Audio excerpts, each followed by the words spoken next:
زوجها وبث منهما رجالا كثيرا نساء واتقوا الله الذي تساءلون به والارحام ان الله كان عليكم رقيبا.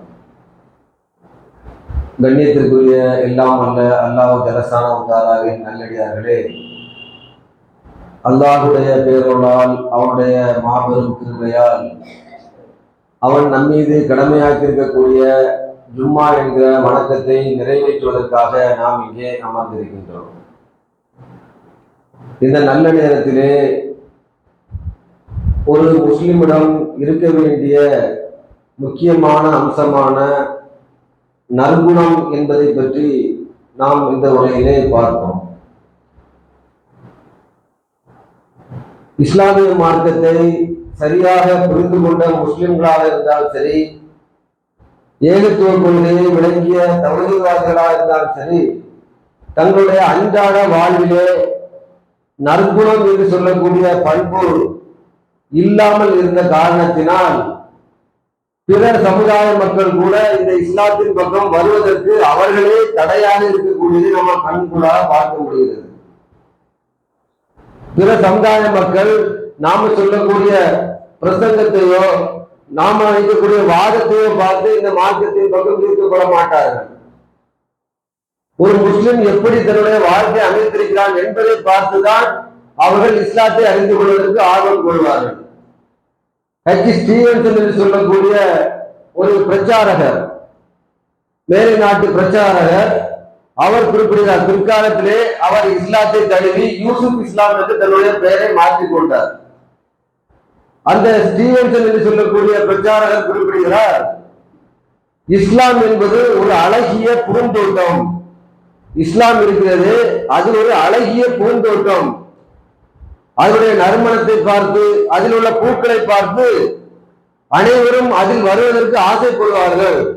ஆனால் அதை சுற்றியுள்ள வேலியாக, முள் வேலியாக, பிறரை வரவிடாமல் தடுக்கக்கூடிய வேலியாக இருக்கக்கூடியது முஸ்லிம்களுடைய செயல்பாடுகள் தான் என்று குறிப்பிடுகிறார்.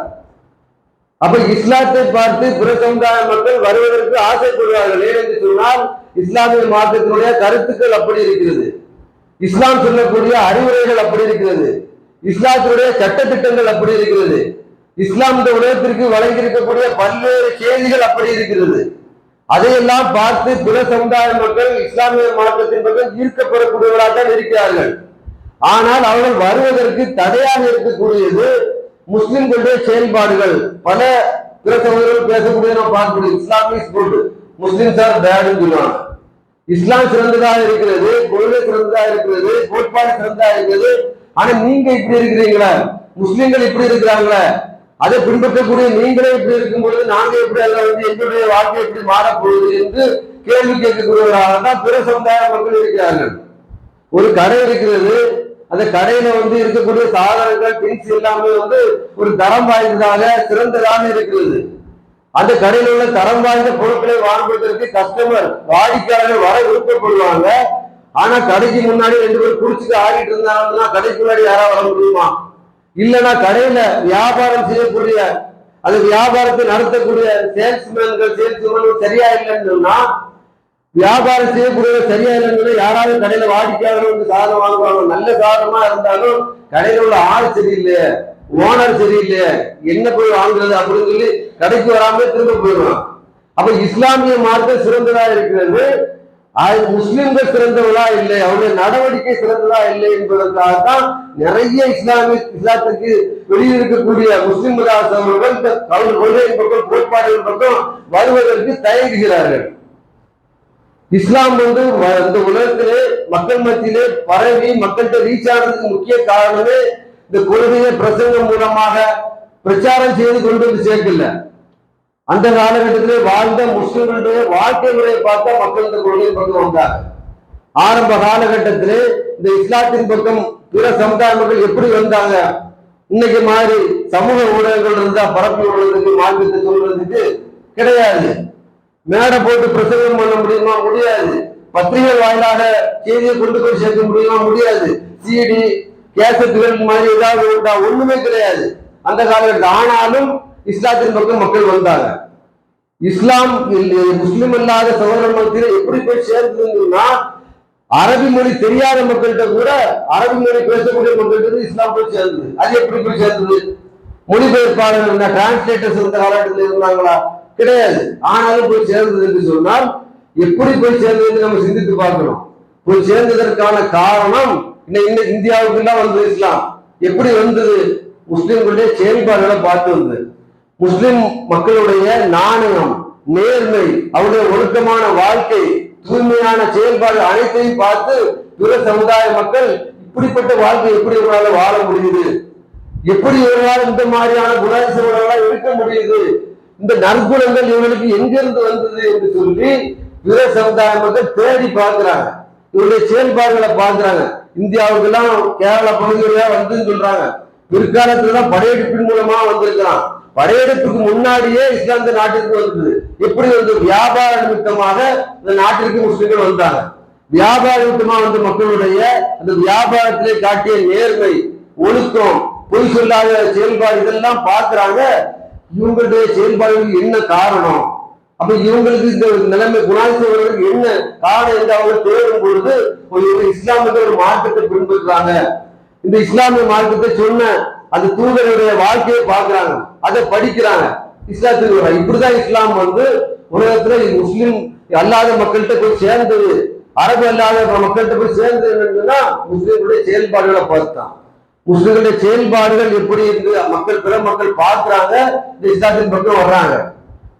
ஒரு ஒரு மொழிபெயர்ப்பாளர் குர்ஆனை வந்து ஆங்கிலத்தில் மொழிபெயர்த்த பித்தார் என்று சொல்லக்கூடிய ஒரு மொழிபெயர்ப்பாளர், அவரு ஒரு நாள் மாளிகையில் அவருடைய மாடியில உட்கார்ந்து உலா வந்து அங்க உள்ள காத்து வாங்கிட்டு இருக்கிறாரு. மேல நின்று கீழே பார்க்கிறாரு, ஒரு இளைஞனை, ஒரு வயசான முதியவர் வந்து கண்ணா முன்னாடி திட்டுறாரு, கடுமையான வார்த்தைகள் திட்டுறாரு.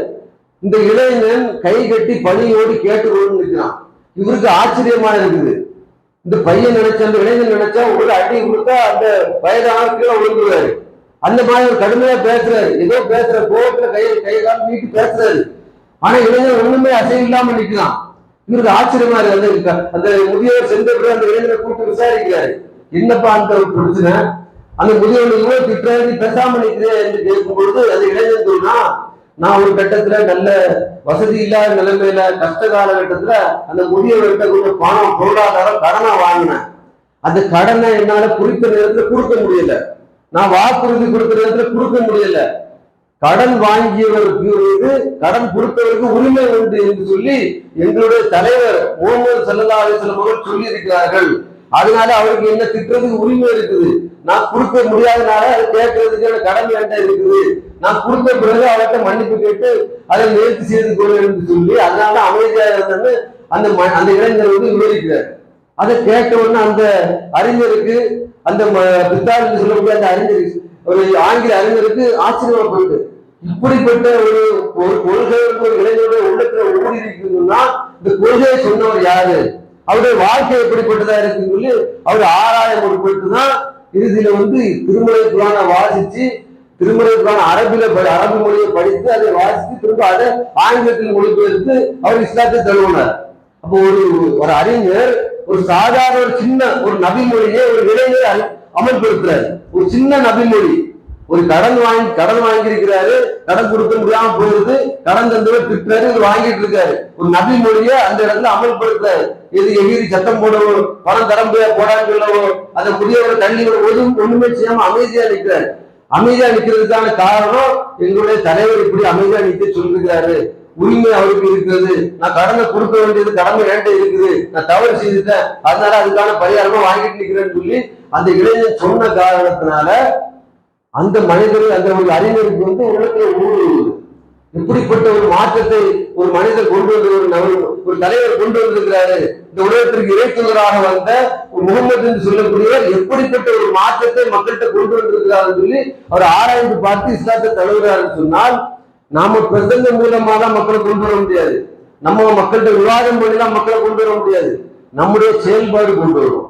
ஒரு நபி மொழிய பிற சமுதாய மக்கள், பிற கொள்கை மக்கள் மத்தியில நம்ம நடைமுறைப்படுத்தணும்னா அதை பார்த்து இந்த இஸ்லாத்தின் பக்கம் மக்கள் வருவாங்க. நபி ஸல்லல்லாஹு அலைஹி வஸல்லம் காலத்துல யமாமா என்று சொல்லக்கூடிய ஒரு பகுதியில ஒரு சுமாமா என்று சொல்லக்கூடிய ஒரு ஆட்சி செய்து வர்றாரு. அவரை வந்து புடிச்சு கொண்டு வந்துறாங்க. அந்த நாட்டை கைப்பற்றி அந்த அரசரை, அந்த நாட்டு ஆட்சியரை புடிச்சு கொண்டு வந்து பள்ளிவாசல கட்டி போட்டுருக்கிறாங்க.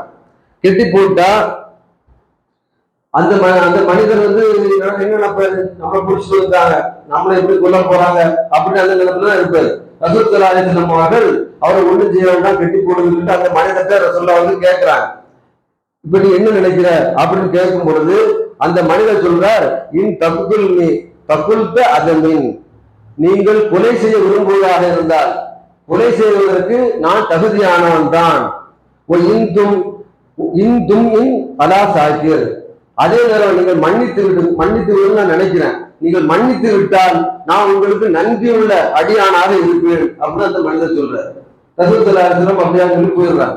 அன்னைக்கு ஃபுல்லா அந்த மனிதர் அந்த கெட்டு போட்ட நிலைமையில பள்ளிவாசல இருக்காரு. பள்ளிவாசல என்னென்ன நடக்குது எல்லாத்தையும் அவர் வாட்ச் பண்றாரு. அடுத்த நாள் ரசூல் ஸல்லல்லாஹு அலைஹி வஸல்லம் அவர்கள் அந்த மனிதர்கிட்ட வர்றாரு.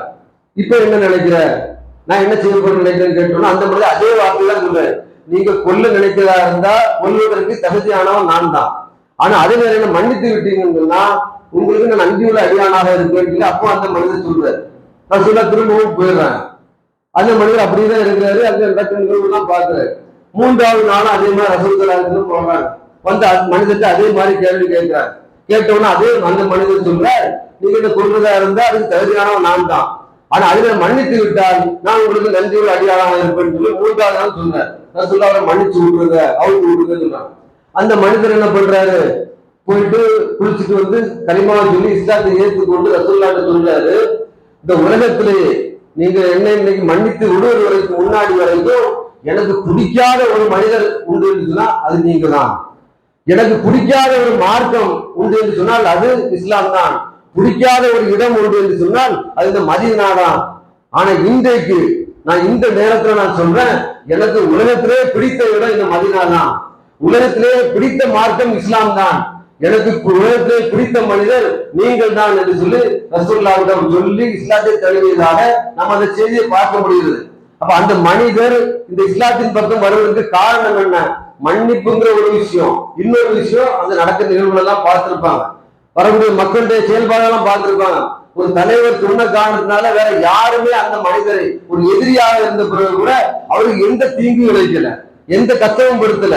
அவருக்கு தேவையான செய்து கொடுத்தனால்தானே அவரால் மன்னிப்பு வழங்கின உடனே இஸ்லாத்துக்கு வர்றாரு. ஏதாவது ரசூலுல்லாஹ் சொல்லிட்டு போனவன வரவன் போறவங்க பிடிச்சி அடி கொடுத்துருந்தான்னா அவர் என்ன நினைப்பாரு, அவர் தலைவர் சொல்லிட்டு போயிட்டாரு, ஆனா வரவெல்லாம் எப்படி இருக்கிறாங்க, இதா இஸ்லாம் இல்லைன்னு நினைச்சிருப்பாரு. இப்ப எல்லா மக்களும் அவர்கள் நன்மதிப்போடு நடந்த காரணத்தினாலதானே அந்த மனிதர் மன்னிப்பு கொடுத்த உடனே இஸ்லாத்துக்கு வர்றாரு. கட்ட அழித்து கொடுத்த உடனே இஸ்லாத்தை தழுவிக்கொண்டு இந்த உலகத்திலே பிடித்த மார்க்கம் இஸ்லாம், பிடித்த இடம் மதீனா, பிடித்த நபர் நீங்க தான், முஹம்மது ஸல்லல்லாஹு அலைஹி வஸல்லம் என்று சொல்லி ரசூல் ஸல்லல்லாஹு அலைஹி வஸல்லம் அவருடைய கையை பிடித்து கலிமாவை சொல்லி இஸ்லாத்தை தழுவினார் என்று சொன்னால் அப்ப முஸ்லிம்களுடைய செயல்பாடுகள் அவர்கள் அப்படி மாத்திச்சு. முஸ்லிம்களுடைய செயல்பாடுகள் எப்படி இருக்குது என்று நம்ம வெளியே காட்டணும்னா அதை பார்த்து பிற சமுதாய மக்கள் வருவாங்க. மக்கா வெற்றியை நம்ம கேள்விப்பட்டிருக்கோம். ரத்த சிந்தாம மக்கா வெற்றியை அடைந்தார்கள். அங்க உள்ள நுழைஞ்ச உடனே அங்க இருந்த மக்கால இருந்த அந்த எதிரிகள்லாம் விளைவெடுத்து போய் இருந்தான். ஏன் அந்த அளவுக்கு முஸ்லிம்களை கஷ்டப்படுத்தினான், கொஞ்சம் நெஞ்சம் கஷ்டப்படுத்தல, கடும் கஷ்டம். நம்ம அந்த மாதிரி கஷ்டத்தை யாருமே தாங்க முடியாது. ரசூலுல்லாஹ் குனிஞ்சு சரிதா போனாங்கன்னா அவருடைய தலையில கழுத்துல ஒட்டை குடலை கொண்டு வச்சிருவாங்க. அந்த அளவுக்கு கஷ்டப்படுத்தினாங்க. அங்க முஸ்லிம்கள் இஸ்லாத்தை ஏற்றுக்கொண்ட மக்களை எல்லாம் சுடு மணல்ல கிடத்தி அந்த சூட்டை தாங்க முடியாத சட்டம் போடக்கூடிய அளவுக்கு கஷ்டப்படுத்தினாங்க. பிலால் ரலியல்லாஹு அன்ஹு அவர்களை எல்லாம் கடுமையான வேதனைப்படுத்தினாங்க, ஈட்டியாரை குத்தி வேதனைப்படுத்தினாங்க. கொடுமையான வேதனைகளை எல்லாம் அந்த இஸ்லாமிய மக்களுக்கு அந்த கடந்த காலகட்டத்தில் அந்த எதிரிகள் செய்த பிறகு கூட மக்கா வெற்றிக்கு பிறகு அந்த மக்களை பார்த்து ரசூல் ஸல்லல்லாஹு அலைஹி வஸல்லம் கேட்கிறாங்க, நான் இப்ப என்ன மா தமிழ்னு அன்னி பாயலும் நான் என்ன செய்வேன்னு நீங்க நினைக்கிறீங்கன்னு கேட்கிறான். எதிரிகள் எல்லாம் பிடிச்சி ஃப்ரெண்ட்ல கொண்டு விட்டுருக்குது. ரசூலுல்லாஹ் கையில வந்து ஆட்சி அதிகாரம்லாம் இருக்குது. ரசூலுல்லாஹ்க்கு முன்னாடி அவ்வளவு படை வீரர்கள் இருக்கிறாங்க. ரசூலுல்லாஹ் நினைச்சா அந்த மக்கள் என்ன வேணாலும் செய்யலாம். ஏன்னா அந்த அளவுக்கு கொடுமையான வேலை செய்தவங்க வந்து அந்த எதிரிகள் மக்கா காஃபிர்கள். அவர்களை ரசூலுல்லாஹ் நினைச்சா என்ன வேணாலும் செய்யலாம் என்று சொல்லக்கூடிய அந்த நிலைமையில அந்த மக்கள் விடவெடுத்து போய் பயந்து போய் நடுநடுங்கி போய் முன்னாடி நிற்கிறாங்க. அபூ சுஃபியான் வரைக்கும் நிற்கிறாரு. அபூ சுஃபியான் தான் வந்து பத்ர் போருக்கு எல்லாம் முக்கியமான காரணமா இருந்தவர். அவர்லாம் அங்க நிற்கிறாரு. நிற்கும் போது ரசூலுல்லாஹி கேட்கிறாங்க, நான் என்ன செய்வேன்னு நீங்க நினைக்கிறேன்னு கேட்கிறேன்.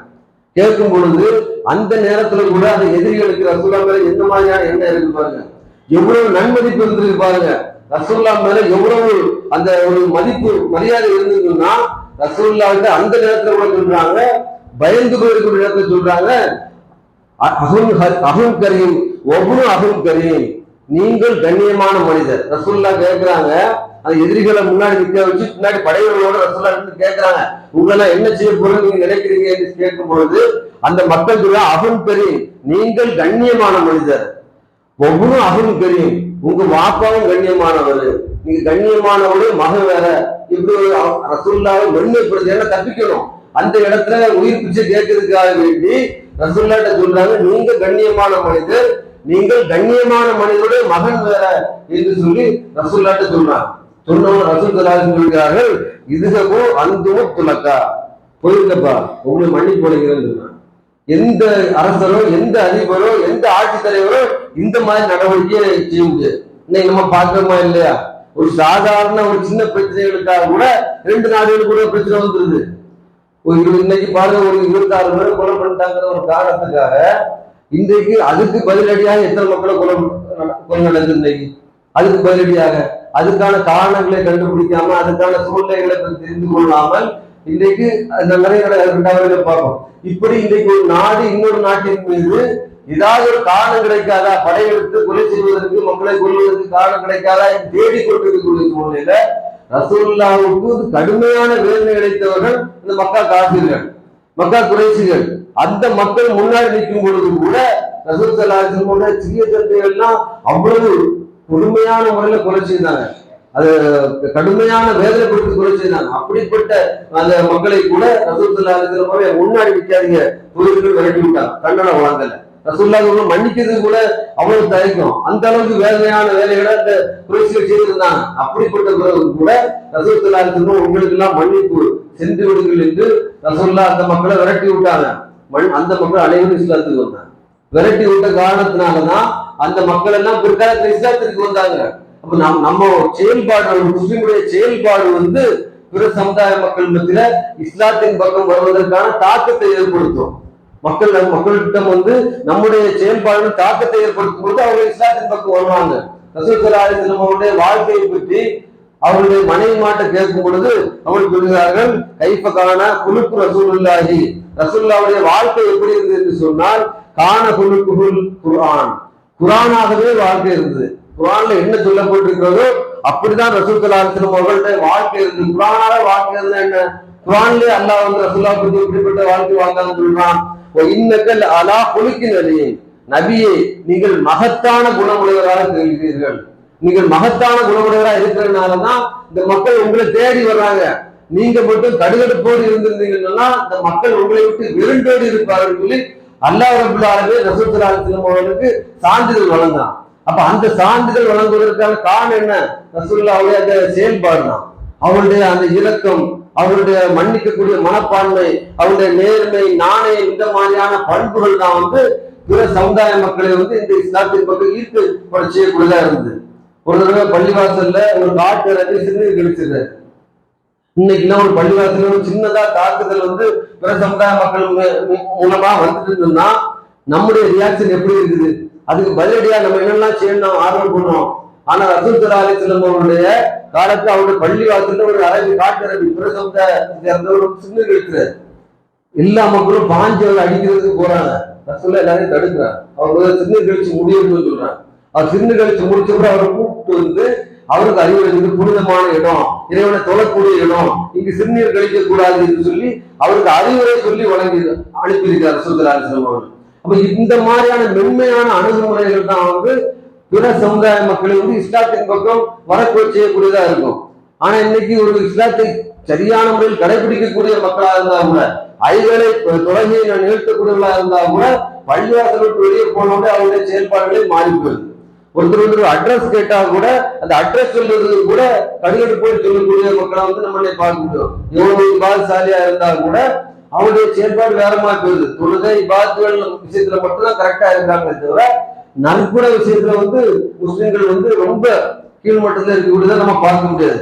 ஆனால் ஒரு முஸ்லிமுடைய ஈமான் இறை நம்பிக்கை முழுமையடைய வேண்டும் என்று சொன்னால் அவருடைய நற்குணம் முழுமையடைய வேண்டும் என்று சொல்றாங்க. ஒருத்தர் சொர்க்கத்துக்கு போக வேண்டும் என்று சொன்னால் அவருக்கு முக்கியமா தேவை ரெண்டு விஷயம். ரசூலுல்லாஹ் சொன்ன விஷயம், ஒருவர் சொர்க்கத்துக்கு செல்ல வேண்டும் என்று சொன்னால் அவருக்கு இரண்டு விஷயம் முக்கியமா தேவை. ஒன்று இறையச்சம், இரண்டாவது நற்குணம். ரசூலுல்லாஹ் சொன்ன விஷயங்கள். ஒருத்தர் இறையச்சம் இருந்தா மட்டும் சொர்க்கத்துக்கு போக முடியாது, அதோடு சேர்த்து நற்குணமும் இருக்க வேண்டும், நற்பண்புகளும் இருக்க வேண்டும். அதுதான் அவரை சொர்க்கத்துக்கு கொண்டு செல்லும். சின்ன சின்ன விஷயங்களோட நம்முடைய நற்குணம் வெளிப்படுத்தலாம். ரசூலுல்லாஹ் அப்படிலாம் வெளிப்படுத்தினான். சிறுவர்களை பார்த்தா கூட ரசூல் ஸல்லல்லாஹு அலைஹி வஸல்லம் அவர்கள் ஒந்திக்கிட்டு சலாம் சொல்லுவாங்க. இன்னைக்கு நம்ம அப்படி பண்ற மாதிரி இருக்கும் இல்ல? பேசக்கூடிய நானாக இருந்தாலும் சரி, நீங்களா இருந்தாலும் சரி, ஒரு சிறுவரை பார்த்த உடனே நம்ம சலாம் சொல்றதுக்கு நம்ம தோணுதா? ஆனா ரசூல் ஸல்லல்லாஹு அலைஹி வஸல்லம் அவர்கள் எப்படிப்பட்டதா இருந்தார் சொன்னால், அவருடைய பணியாளராக 10 வருடம் வேலை பார்த்த அனஸ் ரலியல்லாஹு அன்ஹு சிறுவராக இருந்த அனஸ் ரலியல்லாஹு அன்ஹு அவர்கள் ரசூல் ஸல்லல்லாஹு அலைஹி வஸல்லம் அவர்கள் எப்படியா ஒரு தடவையாவது நம்ம முந்திட்டு சலாம் சொல்லிடணும் அவங்களுக்கு முன்னாடி என்று சொல்லி ட்ரை பண்ணி பார்க்கிறாங்க. ஒரு தடவை கூட நடக்கல. எனக்கு முன்னாடியே ரசூலுல்லாஹ் சலாம் சொல்லிடுவாங்க என்னிடம் என்று அவருடைய அனஸ் ரலியல்லாஹு அன்ஹு குறிப்பிடுறார். அப்ப அந்த சிறுவர் ஒவ்வொரு தடவையும் எப்படியா ரசூலுல்லாஹ் நம்ம 10 சலாம் சொல்லணும்னு சொல்லி ட்ரை பண்றாரு. ஆனா ரசூலுல்லாஹ் முதல்ல சொல்லிடுறாங்க, அவருக்கு முன்னாடியே சொல்லிடுறாங்க. அப்படி ரசூல் ஸல்லல்லாஹு அலைஹி வஸல்லம் சிறுவர்களை பார்த்தால் கூட அவர்கள் புன்முறுவல் கொண்டு சலாம் சொல்லக்கூடியவர்களாக இருந்திருக்கிறார்கள். இதுதான் ரசூல் ஸல்லல்லாஹு அலைஹி வஸல்லம் வாழ்க்கை முறை. இதுதான் பிற மக்களை இந்த மாற்றத்தின் போது கொண்டு வர செய்வதற்கான ஒரு காரணமா இருந்தது. அவர்களிடமிருந்து பாடம் பயின்ற சஹாபாக்கள் இப்படிப்பட்ட வாழ்க்கை தான் வாழ்ந்தாங்க. அவரிடம் பாடம் பயின்ற சஹாபாக்கள் கூட உமர் ரலியல்லாஹு அன்ஹு கொலைப்பட்டு போறாரு. அந்த நேரத்துல கேட்கக்கூடிய உமர் ரலியல்லாஹு அன்ஹு, நீங்க ஒரு வார்த்தை சொல்லுங்க, உங்களை குத்தி விட்டு ஓடக்கூடிய, உங்களை கத்தியால் குத்தி விட்டு ஓடக்கூடிய அந்த மனிதனுடைய சமுதாயத்தை நாங்கள் நிர்மூலமாக்கிறோம், நீங்க ஒரு வார்த்தை கட்டளையிட்டா போது கேட்கிறாங்க. அப்படிலாம் பண்ணாதீங்க அப்படின்னு உமரலியான் தடுக்கிறாங்க என்று சொன்னால், ஒரு சமுதாயத்தின் மீது உள்ள கொண்ட விருப்பு அநியாயம் செய்ய தூண்டிவிட வேண்டாம் என்று சொல்லி அல்லாஹ் சொல்ற அந்த வார்த்தையை சொல்லி தடுக்கிறார் என்று சொன்னால், அந்த சஹாபாக்கள் ரசூலுல்லாஹ்விற்கு பாடம் பயின்றுகிறாங்க. அவருடைய வாழ்க்கை எப்படி இருக்கு அதை பார்த்து அந்த மக்கள் இஸ்லாத்தின் பக்கம் வந்தாங்க. இன்னைக்கு கூட ரசூலுல்லாஹ்வையும் சிறப்பித்து சொல்லக்கூடியவர்கள் உமர் ரலியல்லாஹு அன்ஹு சிறப்பித்து சொல்கிறார்கள் சொன்னால், ரசூலுல்லாஹ்விற்கு பாடம் பயின்று உமர் ரலியல்லாஹு அன்ஹு அவருடைய வாழ்க்கையை அப்படி அமைத்திருந்தாங்க. அந்த 100 பேர் என்று சொல்லக்கூடிய 100 என்று சொல்லக்கூடிய புத்தகத்துல நபி ஸல்லல்லாஹு அலைஹி வஸல்லம் அவர்களுக்கு முதல் எடுத்து கொடுக்குறாங்க. அதே புத்தகத்துல 100 பேர்ல உமர் ரலியல்லாஹு அன்ஹு அவர்களுக்கு இடம் கொடுக்குறாங்க. காந்திக்கு கொடுக்கல, நேருக்கு கொடுக்கல. அப்ப எப்படிப்பட்ட வாழ்க்கை உமரும் வாழ்ந்துருக்காங்க பாருங்க, சஹாபாக்கள் எப்படிப்பட்ட வாழ்க்கை வாழ்ந்துருக்காங்க பாருங்க. அப்ப இந்த வாழ்க்கை முறைதான் இஸ்லாத்தின் பக்கம் மக்களை கொண்டு வந்து சேர்த்து. ரசூல் ஸல்லல்லாஹு அலைஹி வஸல்லம் காலத்திற்கு பிறகு கூட அரபு பேசாத மக்கள் மத்தியில் ஆசியா கண்டம், ஐரோப்பா கண்டம், அமெரிக்கா போன்ற, ஆஸ்திரேலியா போன்ற கண்டங்களுக்கு எல்லாம் இந்த இஸ்லாம் எப்படி பரவிச்சுது, மொழி தெரியாத மக்கள் எல்லாம் எப்படி பரவிச்சுன்னா, இங்கிருந்து சென்ற அந்த முஸ்லிம்களுடைய வாழ்க்கையை பார்த்து அவர்கள் இஸ்லாத்தின் பக்கம் வந்தாங்க. அவருடைய பழக்க வழக்கங்களை பார்த்து வந்தாங்க, செயல்பாடுகளை பார்த்து வந்தாங்க. இன்னைக்கு நம்ம அப்படி, நம்முடைய வாழ்க்கை அப்படி இல்லை. இன்னைக்கு நம்ம எவ்வளவுதான் பிரச்சாரம் பண்ணி எடுத்து இஸ்லாத்தை கொண்டு வர நினைச்சா கூட முடிய மாட்டேங்குது. ஒரு புராண கொண்டு ஒரு சிறு சமுதாய மக்கள்கிட்ட கொண்டு கொடுத்தா கூட அவன் நம்ம மேலே பார்க்கிறான். ஏன் நம்முடைய வாழ்க்கை எப்படி இருக்குது சொல்றதுக்கெல்லாம் நீ தகுதியான ஆளா அப்படின்னு பார்த்துட்டு அந்த புராணம் வாங்கக்கூடிய நிலைமையில இன்னைக்கு நம்ம ஓடி தேடி பிடிச்சி புராணம் கொடுக்க வேண்டியிருக்கு. அந்த நிலைமைக்கு நம்முடைய வாழ்க்கை முறை அமைந்திருக்கு. முஸ்லிம்களுடைய வாழ்க்கை முறை அப்படி அமைந்திருக்கிறது. அப்ப அந்த மாதிரி வாழ்க்கை முறை அமையாமல் இஸ்லாம் நமக்கு சொல்லி தந்திருக்கக்கூடிய அந்த நற்குணம் நம்முடைய வாழ்க்கையிலே நடைமுறைப்படுத்தப்படும். வியாபாரத்திலையும் சரி, பொருட்கள் வாங்கலையும் சரி, பிரசந்தாய மக்கள் பற்றிய பழகக்கூடிய நிலைமையிலும் சரி, அனைத்து விஷயங்கள் மன்னிக்கக்கூடிய தன்மையிலும் சரி, இஸ்லாம் நமக்கு எப்படிப்பட்ட ஒரு வாழ்க்கை முறை நமக்கு காட்டி தந்திருக்கிறதோ அந்த வாழ்க்கை முறை நம்முடைய வாழ்க்கையிலே அமல்படுத்தி நற்குணம் உள்ள முஸ்லிம்களாக நாம் வாழ்ந்தோம் என்று சொன்னால் இஸ்லாம் மற்ற சமுதாய மக்கள் மத்தியில் போய் செய்வோம். அது நமக்கும் நாளை மறுமையிலே மிகப்பெரிய பலனை பெற்று தரக்கூடியதாக இருக்கும் என்பதை குறிப்பிட்டு